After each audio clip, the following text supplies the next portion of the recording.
My name's Otanga Rusoke, and my academic background is in behavioral sciences.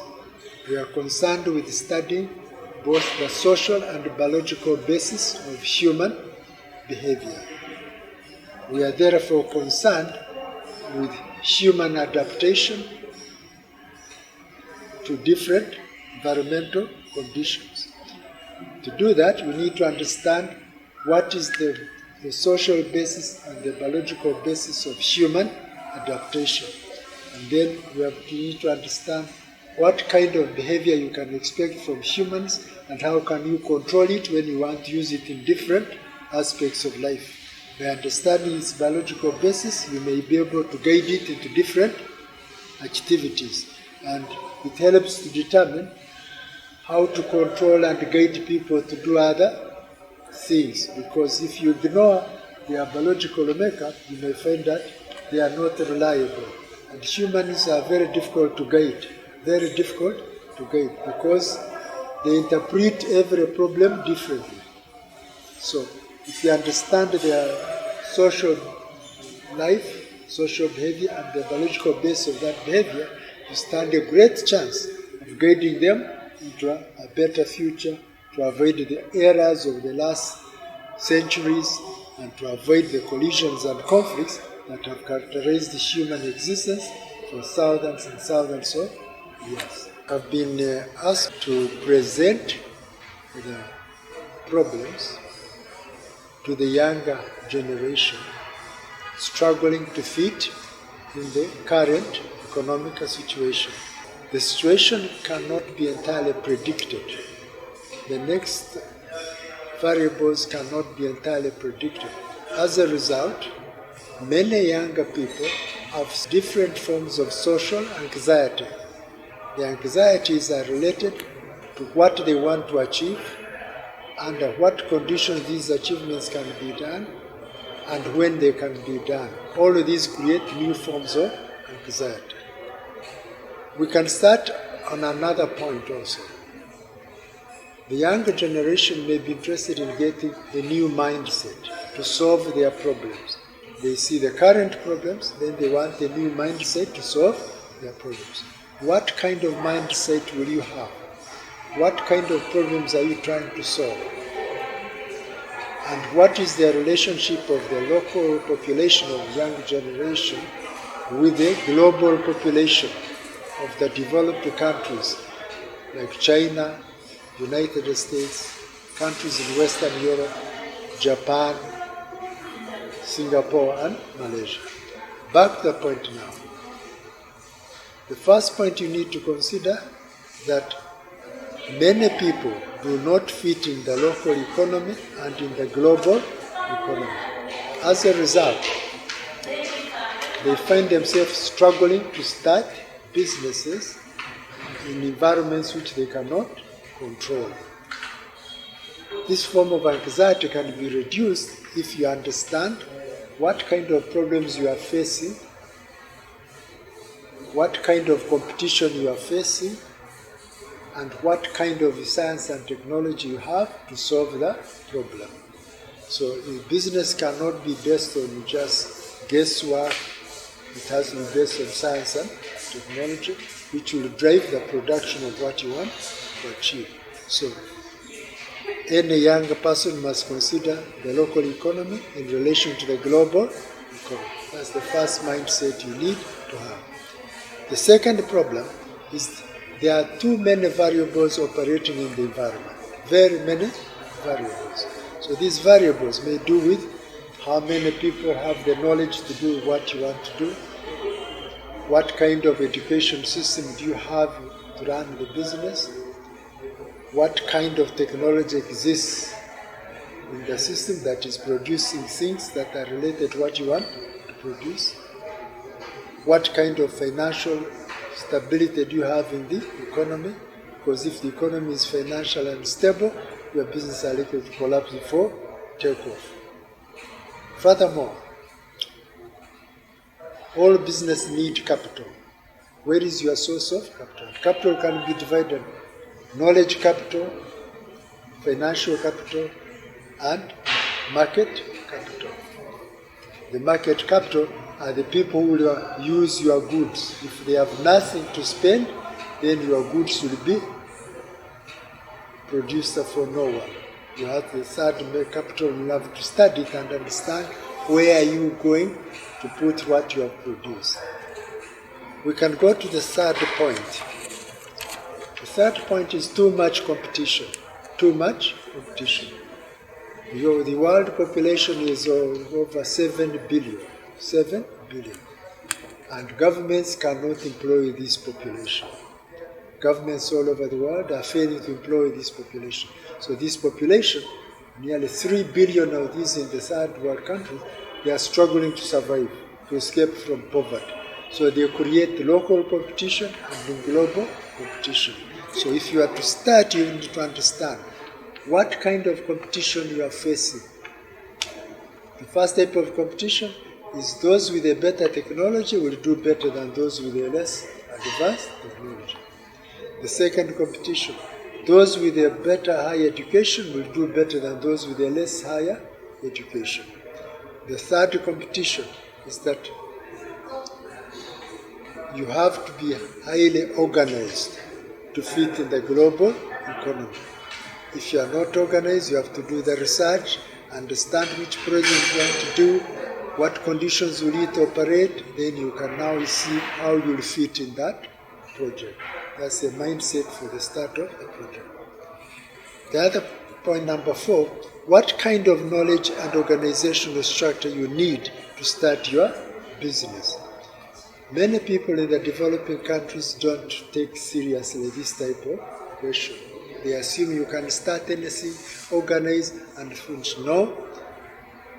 Each production requires a specialized form of knowledge. You need a specialized form of knowledge. So, if you are to start, for example, something to do with shoe production, or you wanted to start something to do with video production for other promoting things, you need a background knowledge of each.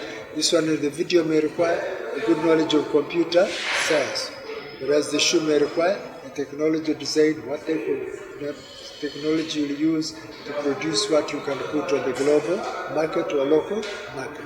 So any business needs specialized knowledge related to how you will be able to put your product on the competitive market. Right?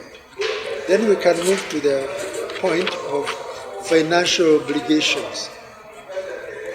This is a very big problem. What kind of financial obligations you need to be successful? Where will you get the capital? How are you? And capital must contain both the finance and the knowledge.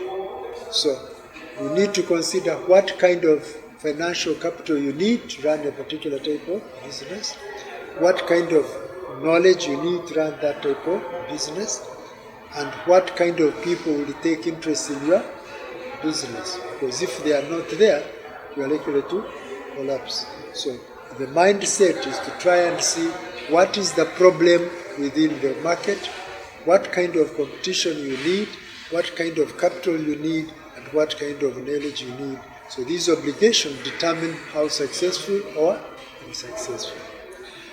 So the other point which you need to re-emphasize is what kind of skilled labor do you need? Every product requires highly skilled labor. But in the 21st century, we are confronted with a problem which was not here in the last century.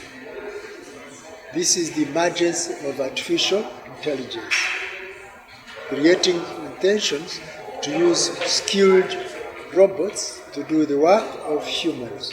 So you will find that you may produce your things locally here, but in 20 years' time you will be replaced by machines that are applying artificial intelligence. So you can easily become a collapsing company 20 years from now, because the technology has changed, the skills are from artificial intelligence, 3D printing, and that needs you to prepare this kind of reasoning right from today until the next 20 years to see how you'll survive. The skilled labor must have this type of reasoning and must see whether it is stable or it will be replaced by machines. Whether you are in Africa, doesn't matter. Whether you are in the United States, whether you are in China, the problem is the same. The technology will eventually come. Let's go to another point. What kind of business you want to start? What kind of business do you want to start? So you have to be careful in which place you are. The geographical area may determine what kind of business you want to start. You have to consider the geographical area where you find yourself. If you find yourself in a wrong geographical area, in other words, your business is going to be not be relevant in that thing, then you will be successful. To be successful, you must study the geographical conditions under which you are going to live. Are you very far from cities or you are near the cities? Are you very near a nice transport system or you are far away from transport systems? Is the internet in your control? Can you work on the internet or you cannot work on the internet? Can you communicate new skills so that you can run these things around? Finally, we have to consider another point which is important for the young generation. 50 years ago, 60 years ago, we are dealing with the second industrial revolution, mass production, which was started by the United States in competition with Europe. It was very successful. You could produce large numbers of cars, numbers of everything you want in large number. And this employed very many people. Many people got jobs in the industries. In America, cities grew out of this industrial production. In Europe, cities grew out of this industrial production. In the 21st century, the opposite is coming. There is no guarantee that the second industrial revolution will continue the same way in the third industrial revolution. Artificial intelligence is going to produce skills and technologies that can do the jobs that were originally done by humans, so that cities can collapse because they are no longer the centers of production. And you can move these industries in any part of the world as long as you have the technology. So there is no guarantee how long they will last. So if you are an African, you have to imagine how are you going to compete in this type of technology. And therefore the younger generation must be highly educated in these types of technologies so that they can now start their business using these similar technologies. These technologies will cut the number of labor, but if you have many of them, they can still employ the people who organize them. The last point is the fourth industrial revolution.